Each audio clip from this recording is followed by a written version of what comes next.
Ok, Bueno, oramos al Señor para comenzar.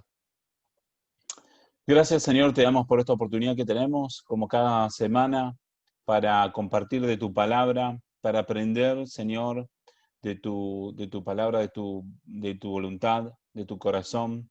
Señor, te pedimos de que puedas darnos esa capacidad para comprender y para crecer en base a lo que tu palabra dice.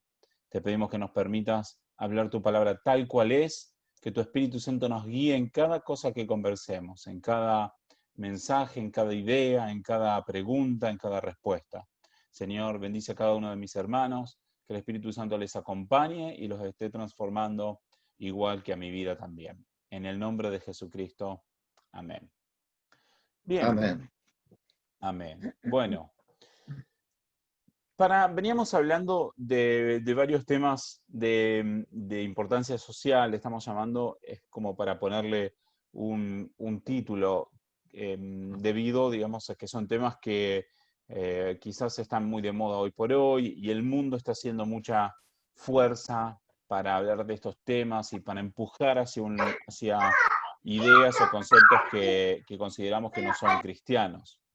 Y Bien, entonces estuvimos tocando algunos de esos temas, por ejemplo, el tema de lo del aborto, el tema del feminismo, de la homosexualidad, que son de los temas principales que hoy se están hablando. Pero hoy quería hacer como una especie de conclusión referente a cuál debe ser nuestra posición como cristianos y cómo debemos actuar con el mundo en estos ámbitos. Porque, por un lado, nosotros vimos qué es lo que dice Dios con respecto a los roles del hombre y la mujer, con respecto al tema de lo del aborto, con respecto al tema de la homosexualidad, y tratamos de ser claros en cuál es la posición de Dios frente a estos temas. Pero la pregunta sería, ¿podemos esperar de que el mundo actúe conforme a nuestros propios criterios o no? Porque una cosa es que yo, vamos a decir, como creyente y basado en la palabra de Dios, pueda comprender y entender, por ejemplo, que el aborto está mal, es pecado. Yo lo comprendo porque la Biblia me enseña tal cosa. Ahora, mi pregunta ¿es posible lograr de que todo el mundo pueda aceptar mi idea simplemente porque es mía? Y la respuesta va a ser que no, obviamente. Y si yo pretendiera de que el mundo simplemente me haga caso porque yo pienso que el aborto está mal o que la homosexualidad no es agradable delante de Dios, entonces el mundo podría esperar lo mismo, de forzarme a mí de actuar en base a sus propios criterios. Pero la realidad es que ni yo puedo forzar al mundo para que crea lo que yo pienso, ni tampoco podemos pretender que el mundo nos obligue a nosotros a pensar lo que ellos piensan. Nosotros basamos nuestra opinión, nuestra forma de pensar, exclusivamente en lo que la palabra de Dios dice, porque entendemos que es Dios el que nos da ese mensaje. Pero aquel que no cree en Dios, o al menos no cree en el Dios de la Biblia, la pregunta sería, ¿por qué esa persona va a creer lo mismo que creemos nosotros si de movida no cree en el mismo Dios en el que creemos nosotros?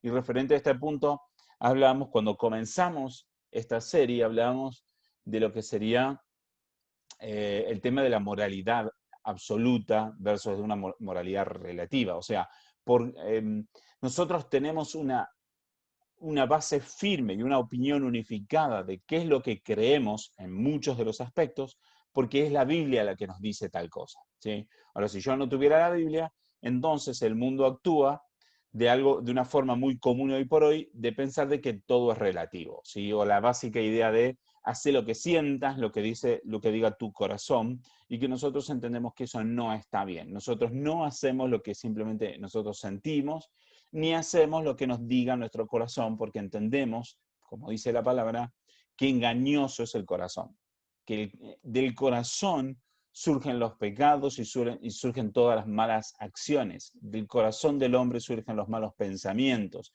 los homicidios, las envidias, las mentiras, surgen del corazón. Entonces, si simplemente vamos a dejarnos guiar por lo que dice nuestro corazón, entonces entendemos que terminaríamos bien mal, ¿sí? Como, bueno, leía este, un mensaje, ¿no? Hoy más temprano que decía algo así como el típico mensaje de sé tú misma. Y responde la persona, sí, claro, como que si me lo permitiera el Código Penal, ¿no? Es un chiste, pero básicamente la idea es que si yo hago lo que quiero, haría cosas que están mal.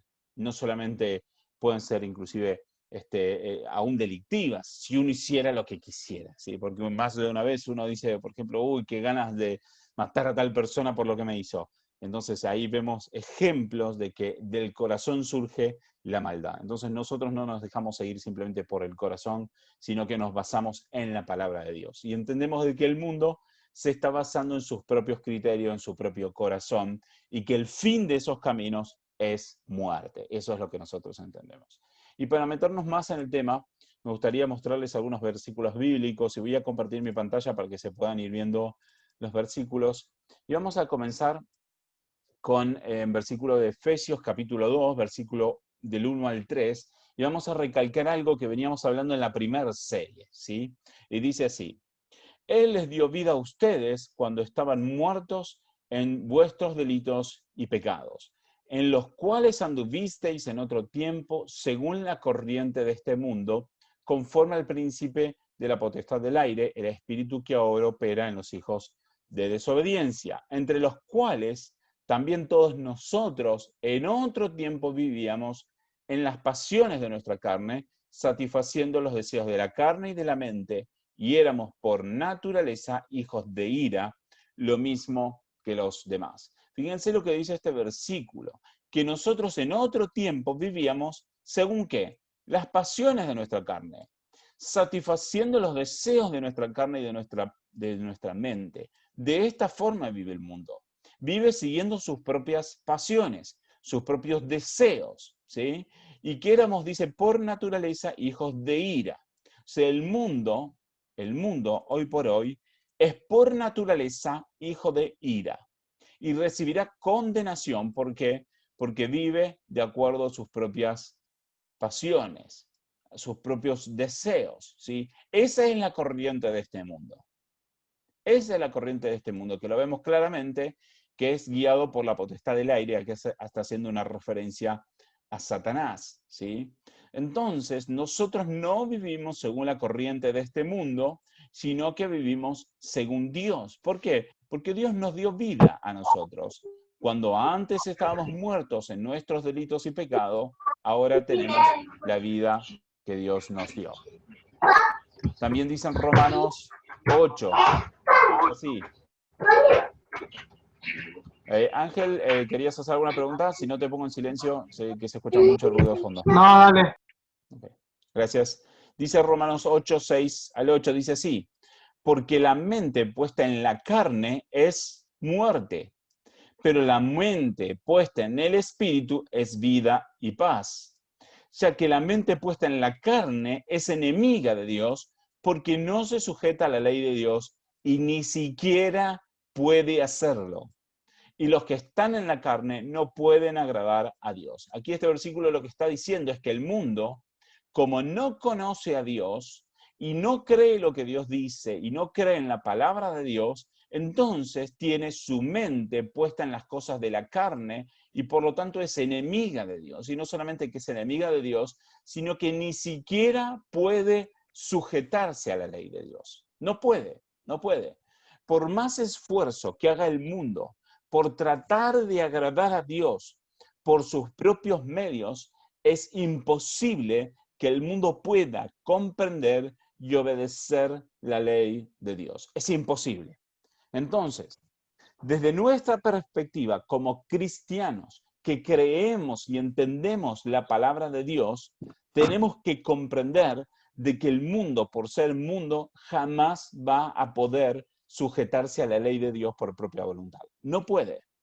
Entonces, no hay forma que nosotros podamos enseñarle al mundo, por ejemplo, qué es lo que dice Dios con respecto al aborto, a la homosexualidad, y etcétera, porque no lo van a poder comprender, porque su mente está puesta en las cosas de la carne, su mente está puesta en los propios deseos del corazón. Hay un impedimento, ¿sí? Entonces la pregunta sería, ¿cuál es nuestro rol frente a la sociedad, frente a cada individuo, cuando nos encontramos con personas que están en sus propios pecados? ¿Sí? ¿Cuál debería ser nuestro rol? Entonces ahí nos vamos a Primera de Corintios, capítulo 1, 18, dice así: porque la cruz, la palabra de la cruz, es necedad para los que se pierden, pero para nosotros los salvos es poder de Dios, porque está escrito: destruiré la sabiduría de los sabios y el entendimiento de los inteligentes desecharé. Dice, ¿dónde está el sabio? ¿Dónde está el escriba? ¿Dónde está el polemista de este siglo? ¿No ha hecho Dios que la sabiduría de este mundo sea necedad?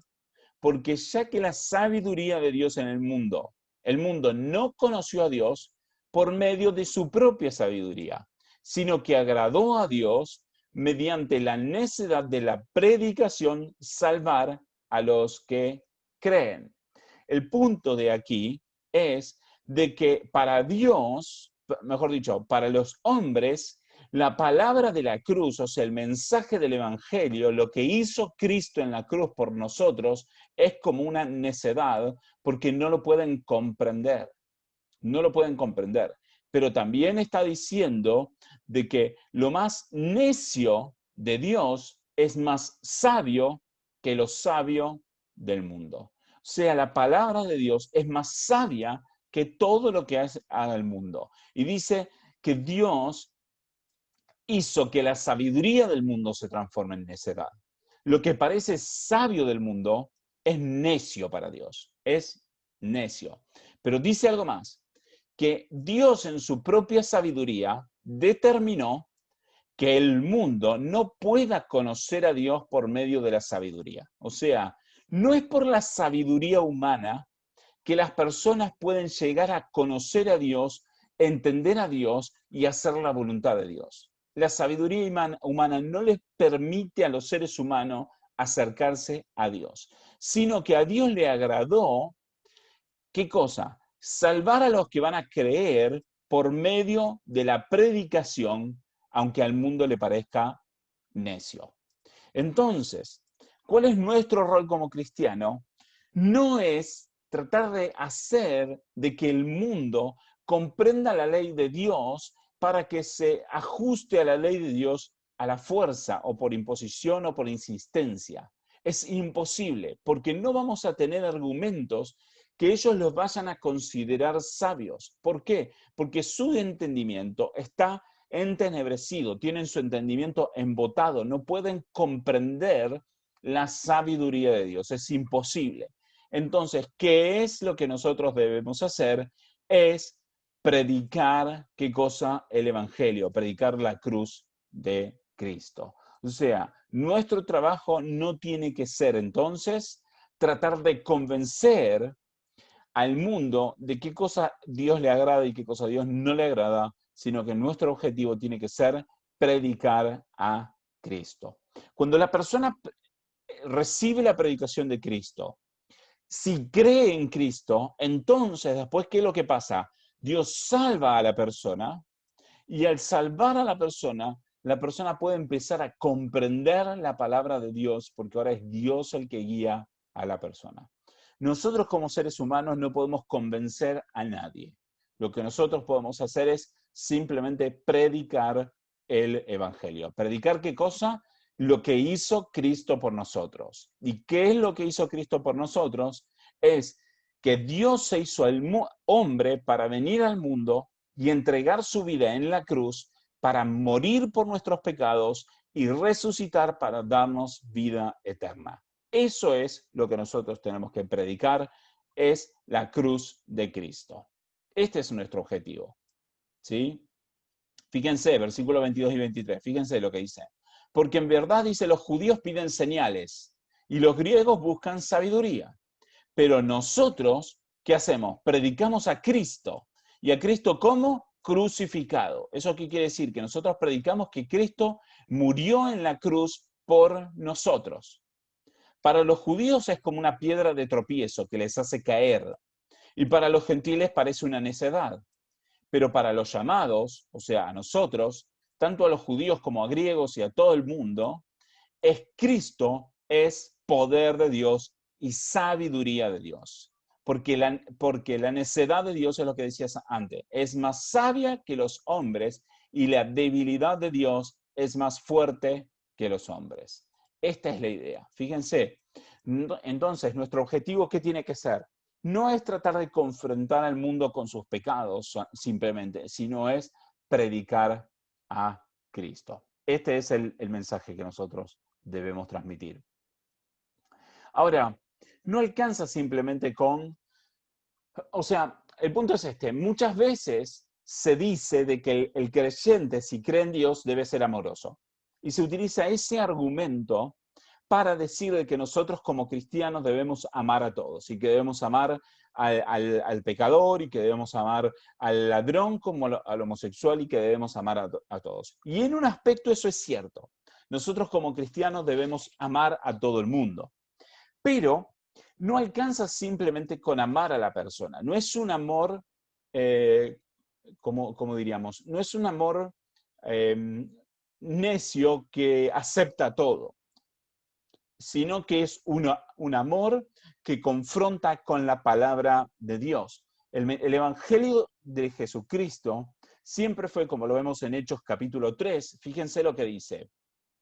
Hechos capítulo 3, 18, dice así: pero Dios ha cumplido así lo que anunció de antemano por boca de los profetas, que su Cristo debería padecer, por tanto, arrepentíos y convertíos para que vuestros pecados sean borrados.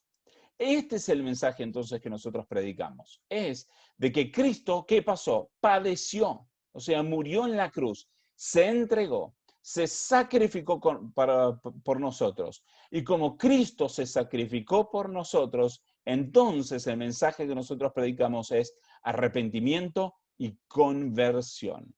¿Qué es lo que predicamos? Es que el que está en pecado deje su pecado y se convierta y se vuelva a Dios. ¿Para qué? Para que sus pecados sean perdonados o borrados. Entonces, ¿nosotros qué hacemos? Predicamos el Evangelio. Y el Evangelio, la predicación del Evangelio parte fundamentalmente del sacrificio de Cristo, de mostrar lo que Cristo hizo por cada uno de nosotros. Y luego de mostrar lo que Cristo hizo por nosotros, entonces luego viene la predicación de arrepentimiento y de conversión. O sea, esa predicación que dice, nosotros te amamos, pero Dios dice tal cosa y tal cosa sobre el aborto, sobre la homosexualidad, sobre tal cosa, sobre tal otra. Entonces, no es un amor que acepta todo, es un amor que confronta con amor, pero que confronta, ¿para qué? Para que la persona deje su pecado.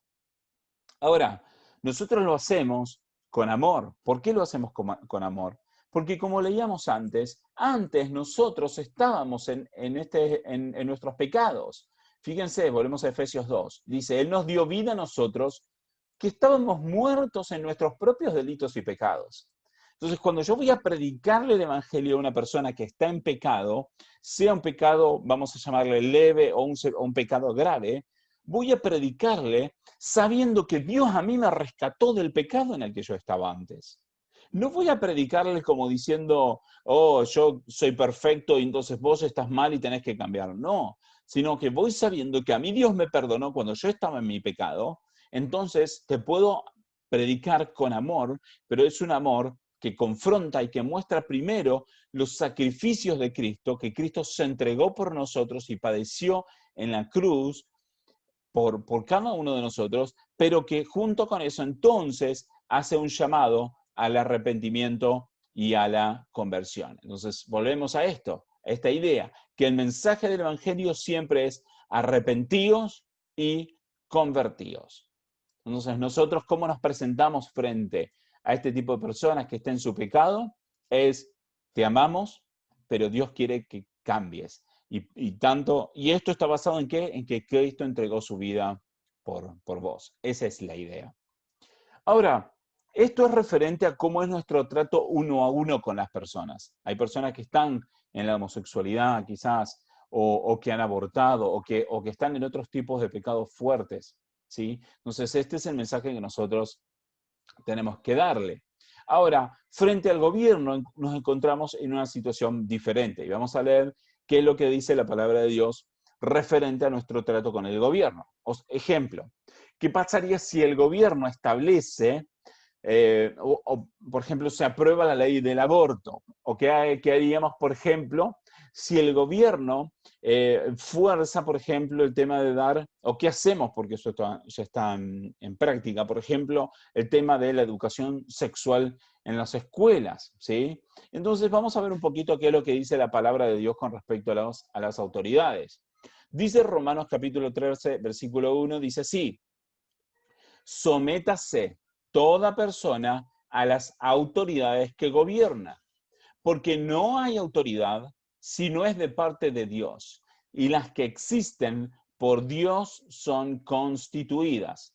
Por consiguiente, el que resiste a la autoridad, al ordenado por Dios, se opone, y los que se han opuesto sobre sí recibirán condenación, porque los gobernantes no son motivos de temor para los de buena conducta, sino para el que hace el mal. ¿Deseas, pues, no tener miedo a la autoridad? Entonces haz lo bueno y tendrás elogio de ella. Pues para ti un ministro de Dios, pues es para ti como un ministro de Dios para bien. Pero si haces lo malo, entonces teme, ten miedo, porque no en vano lleva la espada, pues es ministro de Dios, un vengador que castiga al que practica lo malo. Por tanto, es necesario someterse no solamente por razón del castigo, sino también por causa de la conciencia. Pues por esto también pagamos impuestos, porque los gobernantes son servidores de Dios, dedicados precisamente para esto. Entonces, la Biblia nos manda a que nosotros debemos sujetarnos bajo las autoridades, porque las autoridades están puestas por Dios. Pero las autoridades tienen un rol principal desde este punto de vista, que es justamente castigar al que hace lo malo y defender al que hace lo bueno. Este es uno de los roles principales del gobierno desde el punto de vista bíblico. Entonces Dios nos manda que nosotros debemos obedecer a las autoridades, ¿sí? Porque las autoridades están puestas por Dios.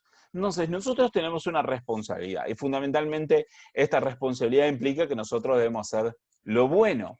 Si hacemos lo malo y recibimos castigo por hacer lo malo, justo castigo tenemos, ¿sí? Por ejemplo, si yo me creo bueno pero robo y el gobierno luego me lleva a la cárcel por haber robado, justo castigo tenga, aunque me diga cristiano o me diga lo que me diga, ¿sí? Entonces, el gobierno tiene este rol de hacer lo bueno. Ahora, no siempre el gobierno hace lo que es bueno. Muchas veces el gobierno hace lo que es malo. De todas maneras, la Biblia nos enseña que nosotros debemos, en la medida de lo posible, obedecer al gobierno. Eso es un mandato de parte de Dios, ¿sí? Fíjense que nos está diciendo: sométase toda persona a las autoridades que gobiernan.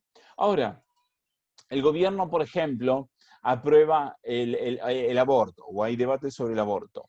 Entonces, nosotros como cristianos debemos oponernos al gobierno o debemos hacer marchas violentas o ese tipo de cosas por defender a los niños que pueden ser abortados. Y creo yo que la respuesta bíblica sería que no. Sería aceptable, vamos a decir, si nos manifestamos pacíficamente, pero no creo que la Biblia nos dé opción a manifestarnos, por ejemplo, violentamente contra leyes que estén a favor del aborto, de la homosexualidad o de otras áreas de ese estilo. No creo que Dios nos permita eso. Pero obviamente hay un límite con respecto a este mandato de Dios de que nosotros obedezcamos a las autoridades. Y vamos a leer brevemente Hechos capítulo 5, versículo 27, uno de los casos que pasó con Pedro y algunos de los apóstoles, que ellos habían sido llevados ante los gobernantes y los gobernantes les obligaban a que ellos dejen de predicar el evangelio. Entonces dice así, Hechos capítulo 5, verso 27, cuando los trajeron, los pusieron ante el concilio y el sumo sacerdote les interrogó, diciendo: les dimos órdenes escritas de no continuar enseñando en este nombre, en el nombre de Cristo. Y he aquí, han llenado a Jerusalén con su enseñanza y queréis traer sobre nosotros la sangre de este hombre. Mas respondiendo Pedro y los apóstoles dijeron, fíjense esto, debemos obedecer a Dios antes que a los hombres. Debemos obedecer a Dios antes que a los hombres. Entonces el punto es este, que el gobierno, si está poniendo leyes que vayan en contra de lo que Dios dice, nosotros debemos dar prioridad a lo que Dios dice. Pero mientras el gobierno no ponga leyes que vayan en contra de Dios, entonces nosotros debemos obedecer lo que el gobierno dice, ¿sí? Por ejemplo, algunas de las cosas que están sucediendo, como decíamos antes, es, o inclusive peor de lo que decíamos antes, se habla muchas veces de que en algún momento va a estar prohibido que los padres enseñen en contra de la homosexualidad, por ejemplo, va a estar prohibido que los padres le enseñen eso a sus hijos. Ahora, eso sería un claro mandato en contra de la voluntad de Dios. Nosotros no podemos obedecer al gobierno antes que la palabra de Dios. Y esto lo tenemos que tener bien en claro. Nosotros debemos dar la prioridad a la palabra de Dios, ¿sí? Siempre y cuando el gobierno no nos pida hablar en contra o ir en contra de lo que Dios dice, debemos obedecer al gobierno, pero cuando el gobierno empieza a pedir cosas que van en contra de la palabra de Dios, entonces debemos obedecer a Dios y su palabra antes que al gobierno. Fíjense, versículo 30, sigue. El Dios de nuestros padres resucitó a Jesús, a quien ustedes han matado colgándole en la cruz. A Cristo, Dios lo exaltó a su diestra como príncipe y salvador para dar arrepentimiento a Israel y perdón de pecados. Y nosotros somos testigos de estas cosas, y también el Espíritu Santo, el cual ha dado a los que le obedecen. Entonces, fíjense que lo que hacían los apóstoles, aun cuando el gobierno les prohibía enseñar el mensaje de Cristo, ellos dicen, nosotros debemos enseñar el mensaje de Cristo porque eso es obedecer a Dios. Entonces, ¿cuál debe ser nuestro rol frente a todo lo que el gobierno está haciendo a favor del pecado? Fundamentalmente es predicar el evangelio. Lo mismo que hicieron los apóstoles aquí. ¿Qué es lo que hicieron? Hablar de Cristo y mostrar de que Cristo fue en la cruz, a morir en la cruz, y que Dios luego le exaltó como príncipe y salvador. ¿Para qué? Para dar arrepentimiento y perdón de pecados. Entonces, nuevamente, volvemos siempre al mismo tema. Aún con estas situaciones, cuando nosotros nos enfrentamos, por ejemplo, aquí en Estados Unidos se habla mucho que alguien no puede hacer un comentario negativo en contra de un homosexual porque corre riesgos, por ejemplo, de recibir una denuncia penal por hacer un comentario, ¿sí? Pero esto nos está mostrando claramente que más allá de que nosotros debemos hablar con respeto y con amor y con cuidado, pero lo que hacían los apóstoles era predicar el mensaje de Cristo. ¿Para qué? Para que ellos se arrepientan. Para que el mundo se arrepienta y reciba perdón de sus pecados. Entonces nosotros mismos, cuando estamos frente a situaciones así, tenemos que entender que podemos hablar con amor, pero que Dios nos manda a predicar el evangelio, predicar el arrepentimiento. El problema es que al mundo no le gusta que le hablen de esto, porque si nosotros le hablamos de arrepentimiento, estamos dando a entender que lo que está haciendo está mal y el mundo no quiere escuchar que lo que está haciendo está mal. Pero Dios nos manda claramente que nosotros en todo lo que podamos debemos obedecer al gobierno, pero no a cambio de aceptar el pecado, ni siquiera a cambio de no poder predicar el evangelio de Cristo, que es un evangelio de arrepentimiento y de perdón de pecados. Ahora,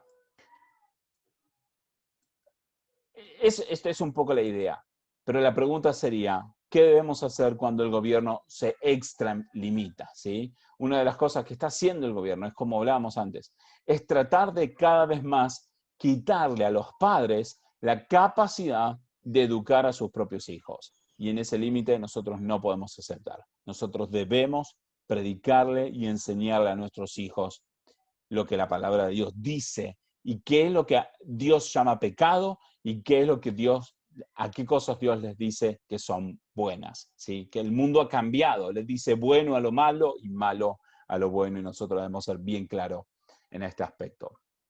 Ahora, también hay todo un debate hoy por hoy con respecto a lo que es el lenguaje inclusivo, ¿sí? Y el lenguaje inclusivo es esta idea de utilizar las E en vez de las A o las O. En vez de decir todos, decimos todes, ¿sí? En vez de decir todos o todas, tenemos que decir todes, supuestamente, lo que está tratando de hacer el mundo. Pero hay varias cosas que tenemos que entender.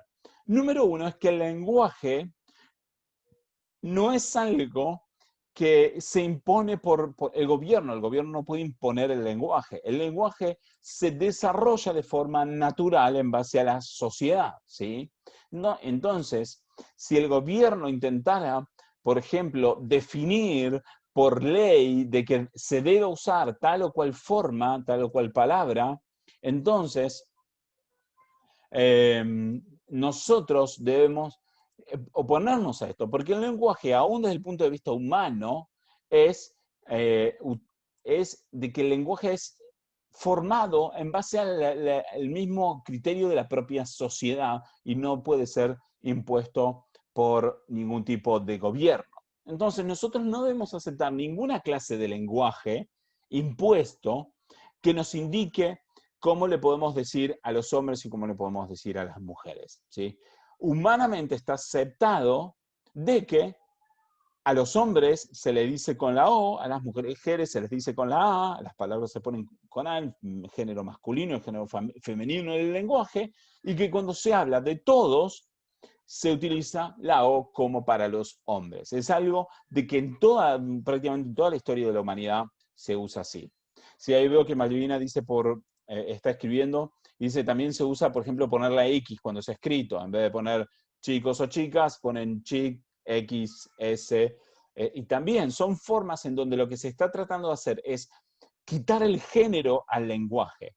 Y si bien ciertas personas pueden usarlo, nosotros no tenemos por qué sentirnos obligados de ninguna forma a hacer algo de eso. No se puede imponer el uso del lenguaje, no se puede imponer. Que yo utilice la O, por ejemplo, o trate de masculino, por ejemplo, un hombre que se viste de mujer, no por eso es una falta de respeto, es simplemente una forma de utilizar el lenguaje que está aceptado socialmente, ¿sí? Aunque obviamente cada vez hay más gente que está en contra, pero es una forma de utilizar el lenguaje y no implica una falta de respeto. Ahora vamos a ver, quiero hacer notar algo en Génesis 1:27. Fíjense lo que dice el versículo, Génesis 1:27. Creó pues Dios al hombre a imagen suya. A imagen de Dios lo creó, varón y hembra los creó.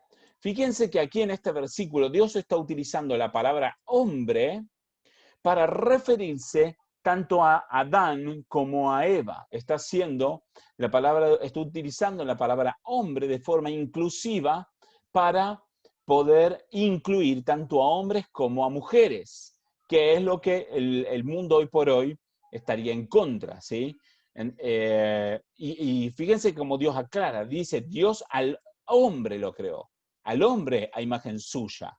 Y en este versículo, cuando dice que Dios creó al hombre, luego aclara y dice, ¿cómo los creó? Los creó varón y hembra. Aquí con varón y hembra está siendo claro en la distinción de decir que Dios creó al hombre y cuando habla de hombre está refiriéndose tanto al varón como a la mujer. En otros versículos puede utilizar la palabra hombre específicamente para referirse a varones, pero en este versículo la Biblia está utilizando la palabra hombre para referirse a ambos sexos, ¿sí? Aún en el original hebreo se observa la misma estructura.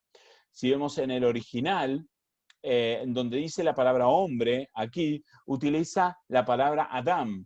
A lo mejor es bueno que lo sepan, pero por ejemplo el nombre Adán, del primer hombre, la palabra Adán significa básicamente hombre, ¿sí? Y al utilizar esta misma expresión, en hebreo está tiene la misma idea.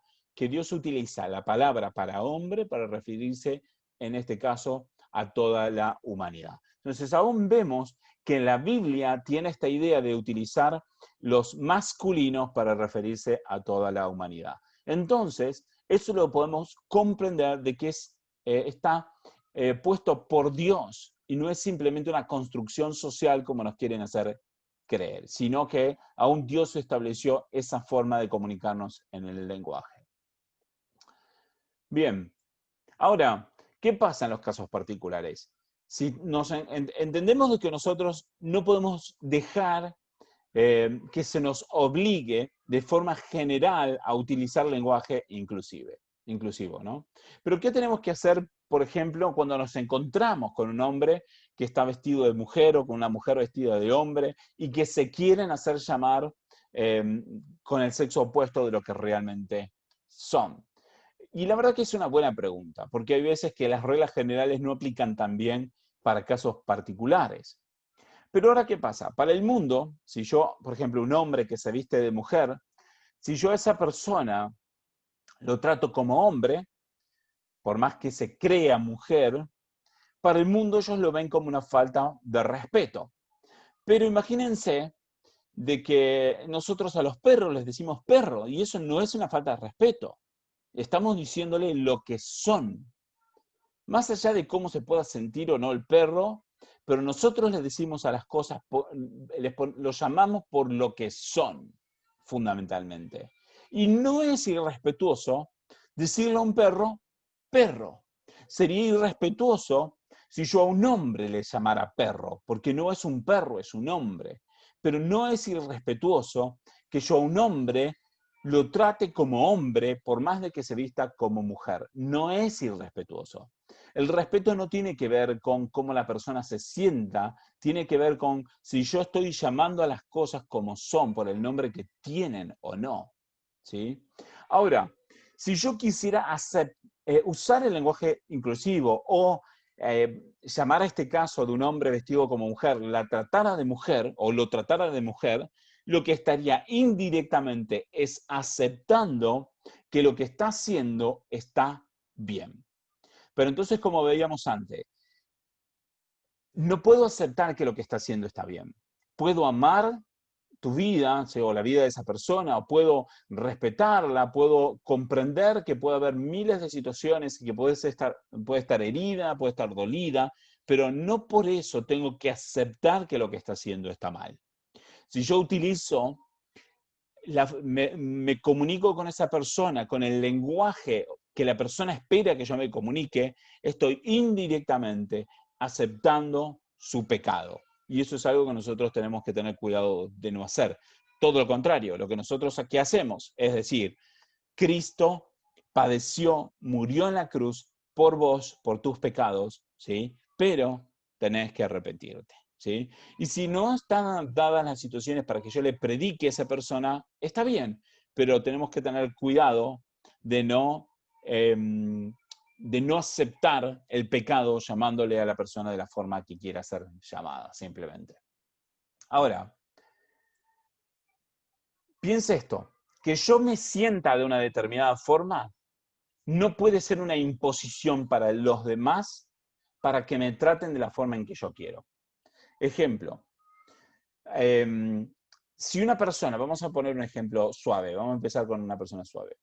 Si una persona X se siente presidente de la nación, vamos a poner el ejemplo, ¿sí? Entonces, ¿eso puede obligarnos a los demás a tratarlo como presidente? La respuesta es que no, y es obviamente que no, porque no es el presidente. Por más que se sienta el presidente, no puedo tratarlo como presidente. De la misma forma no tiene sentido que un hombre que se viste de mujer me obligue a mí a tratarla como mujer. Les pongo otro ejemplo aún peor. Si una persona que no es médica se siente un médico, ¿me puede obligar a mí a tratarlo como a médico? La respuesta es que no, porque si la persona simplemente porque se siente un médico me puede obligar a mí a yo tratarla como un médico, entonces la persona podría, si quisiera, ir y hacer cirugías, pero no es médica. La realidad es que no es un médico. Si no es un médico, no puede obligar a los demás a que lo traten como un médico. Entonces, de la misma forma, si el mundo, si un hombre quiere que lo traten como mujer, pero no es mujer, no puede obligarnos a los demás a tratarlo como mujer. No puede, no debe, es incorrecto, está mal, ¿sí?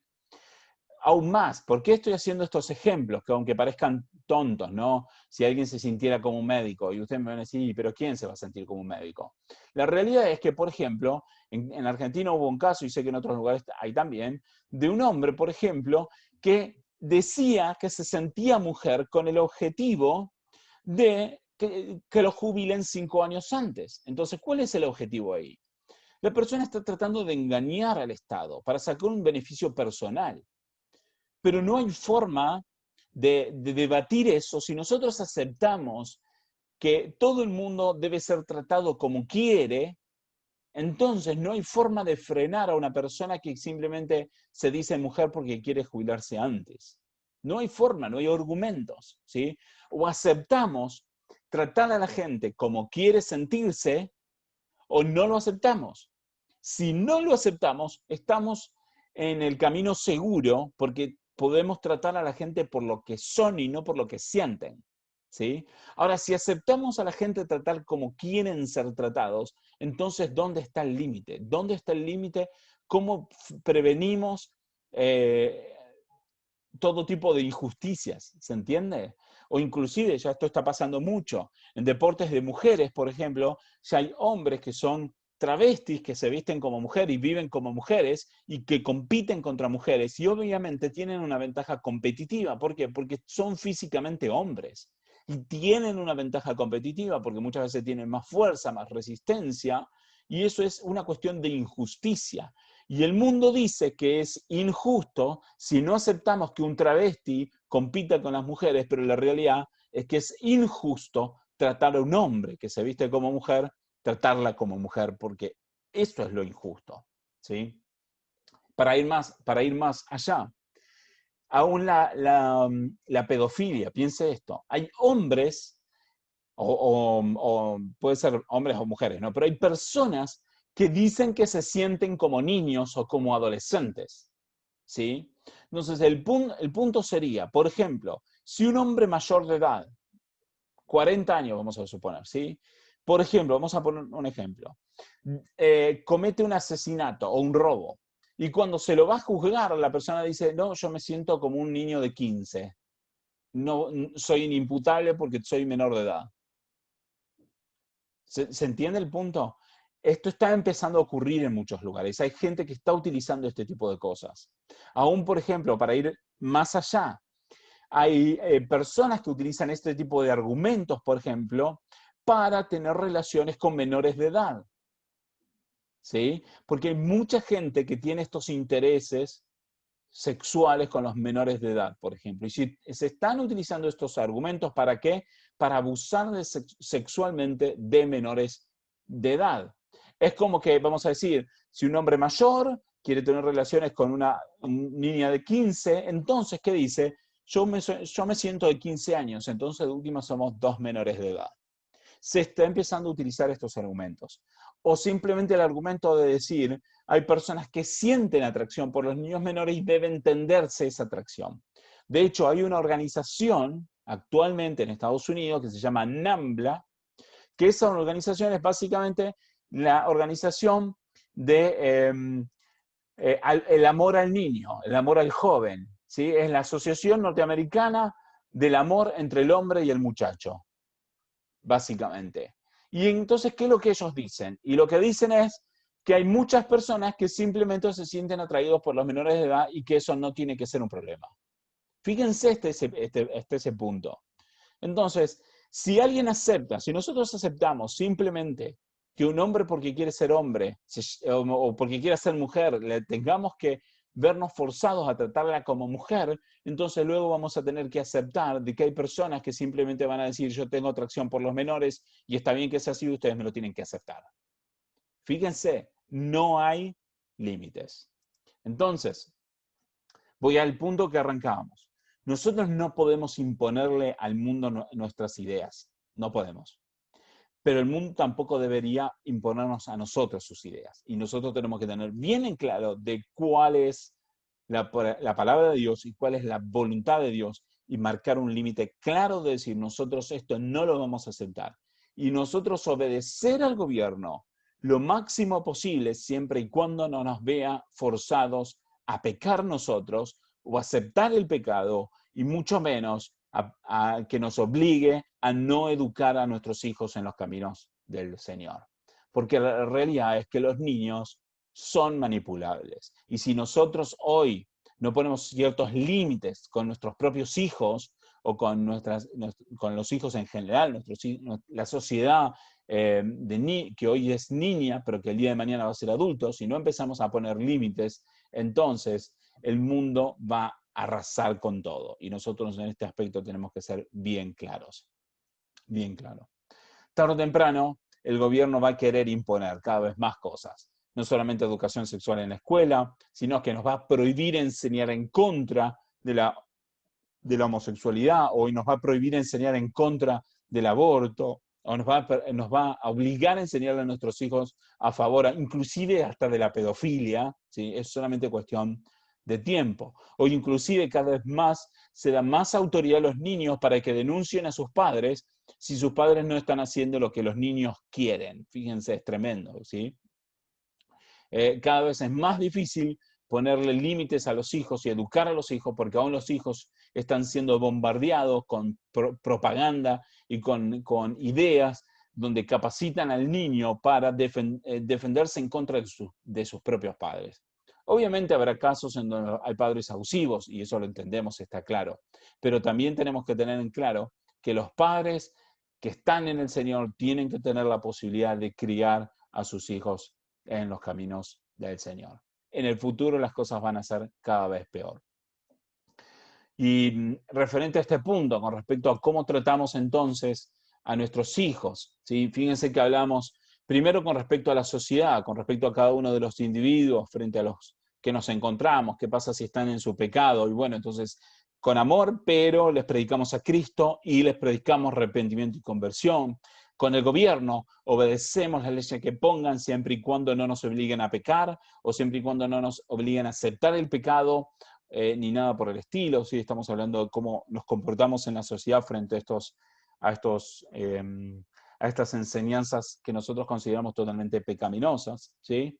Pero entonces, ¿qué es lo que nosotros hacemos con nuestros hijos? Y esto es uno de los versículos que más me han marcado en la Biblia. Creo que es uno de los pasajes más tremendo y más poderosos de la Biblia. Bueno, toda la Biblia es tremenda y es poderosa, pero estos versículos son en muchos aspectos clave. Fíjense lo que Dios le dice a su pueblo Israel. Le dice así en Deuteronomio capítulo 6, versículo 4. Dice, escucha, oh Israel, el Señor es nuestro Dios, el Señor uno es. Amarás al Señor tu Dios con todo tu corazón y con toda tu alma y con toda tu fuerza. Y estas palabras que yo te mando hoy estarán sobre tu corazón. Y diligentemente las enseñarás a tus hijos y hablarás de ellas cuando te sientes en tu casa, cuando andes por el camino, cuando te acuestes y cuando te levantes. Y las atarás como una señal en tu mano y serán por insignia entre tus ojos. Y las escribirás en los postes de tu casa y en tus puertas. Entonces, fíjense qué tremendo estos versículos. Primero, que parte diciendo que debemos amar al Señor con todo nuestro corazón, con toda nuestra alma y con toda nuestra fuerza. Primero y principal.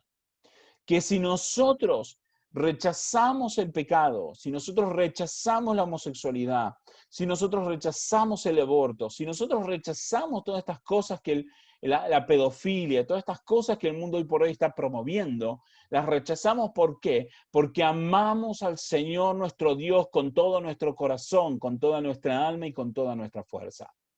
Y no solamente eso, sino porque tenemos las palabras de Dios en nuestro corazón. Pero no alcanza con esto, sino que además debemos diligentemente enseñárselas a nuestros hijos.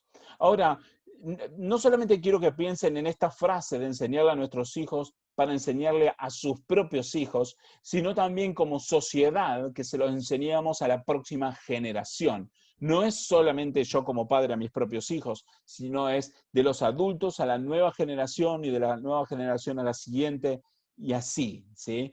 Enseñársela a nuestros hijos.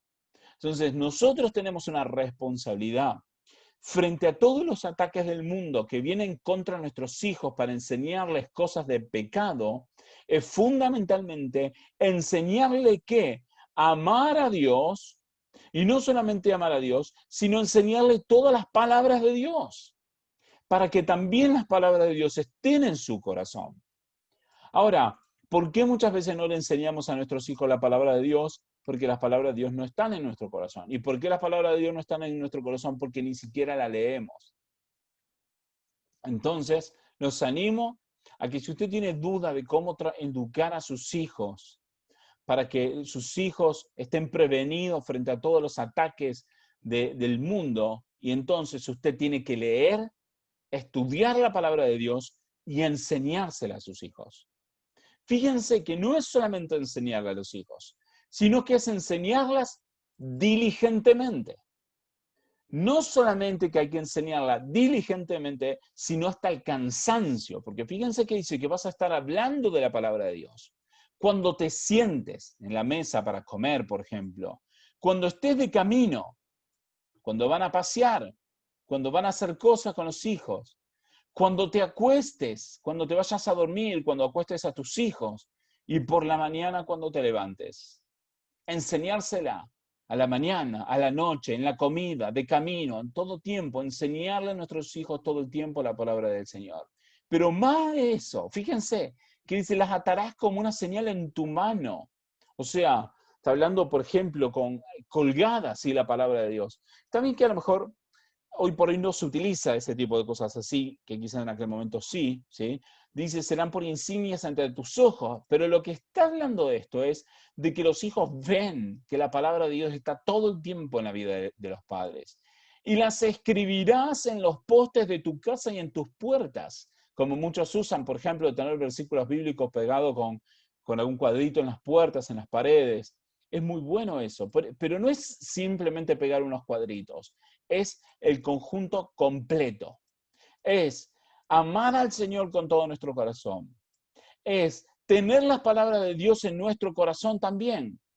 Es además enseñárselas a nuestros hijos diligentemente, todo el tiempo, y que encima están pegadas en las paredes, en las puertas y en todos lados, para que nuestros hijos estén saturados de la palabra de Dios. Y si nuestros hijos están saturados de la palabra de Dios, entonces ellos van a tener herramientas contra los ataques del mundo cuando vengan a enseñarles cosas de pecados como estas. Y si aún si nuestros hijos se desvían, al menos nosotros sabemos que hicimos nuestro deber. Que no nos pase como en el tiempo de Jueces, Jueces capítulo 2, verso 10, hay un versículo que realmente es muy doloroso de leer, dice así, también toda aquella generación, esto pasó cuando el pueblo de Israel entró, el pueblo de Israel entró en su tierra, en la tierra de Canaán, dice, también toda aquella generación fue reunida con sus padres, esto está hablando de la muerte, que murió toda una generación, pasaron años y se hicieron viejos, fallecieron, y se levantó otra generación, o sea, vinieron los hijos, ¿sí? Que crecieron y se hicieron adultos. Se levantó otra generación después de ellos que no conocían al Señor ni la obra que Él había hecho por Israel. Que no nos pase a nosotros lo mismo. Que cuando nuestros hijos sean adultos, ellos sí conozcan todo lo que Dios hizo por nosotros. Y que realmente nosotros hayamos podido cumplir nuestro trabajo de enseñarles la palabra de Dios. Amén. Bueno, hasta aquí por hoy. Quisiera saber si hay alguna pregunta, algún comentario, algo para aportar o preguntar.